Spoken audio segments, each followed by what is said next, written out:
একটি ছোট গ্রামের সাধারণ মুসলিম পরিবারে থাকত দুই বোন। বড় বোনের নাম আয়েশা আর ছোট বোনের নাম মারিয়াম।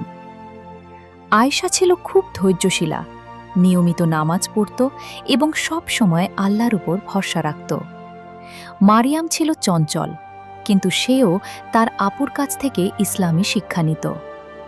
তাদের বাবা অনেক আগেই ইন্তেকাল করেছিলেন। মা সেলাই করে সংসার চালাতেন। অভাব ছিল, কিন্তু ঘরে ছিল শান্তি, ভালোবাসা আর আল্লাহর স্মরণ। একদিন তাদের মা হঠাৎ অসুস্থ হয়ে পড়লেন। ডাক্তার বললেন চিকিৎসার জন্য অনেক টাকা লাগবে। অনেক বেশি, আপনাদের প্রায় 5 লাখ টাকা জোগাড় করতে হবে।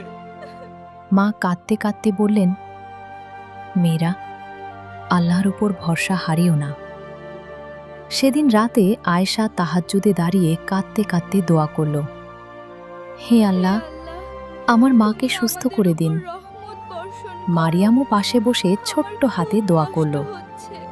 পরদিন বাজারে যাওয়ার পথে মারিয়াম রাস্তার পাশে একটি থলে পেল। খুলে দেখে ভেতরে অনেক টাকা। সে আনন্দে বলল, আপুরে, এই টাকা দিয়ে তো আম্মুর চিকিৎসা হবে। আয়েশা শান্তভাবে বলল, এটা আমাদের রিজিক নয়, অন্যের হক দিয়ে কখনো বরকত আসে না। তারা থলেটি নিয়ে মালিককে খুঁজতে লাগল। কিছুক্ষণ পর এক বৃদ্ধা কাঁদতে কাঁদতে বললেন, আমার সব সঞ্চয় হারিয়ে গেছে। দুই বোন সেই বৃদ্ধাকে থলেটি ফিরিয়ে দিল। বৃদ্ধা আবেগে কেঁদে ফেললেন, আল্লাহ তোমাদের উত্তম প্রতিদান দিন। তিনি কিছু টাকা দিতে চাইলে আয়েশা বলল, আমরা শুধু আল্লাহর সন্তুষ্টির জন্য করেছি।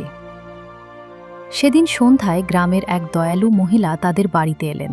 তিনি বললেন, আমি সব ঘটনা শুনেছি।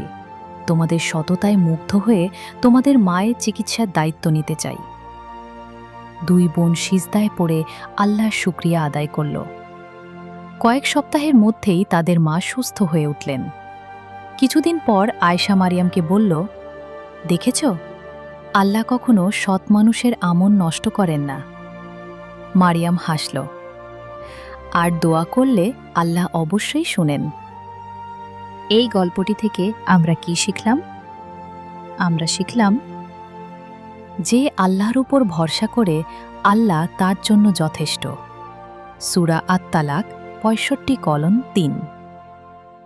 অন্যের হক কখনো গ্রহণ করা উচিত নয়।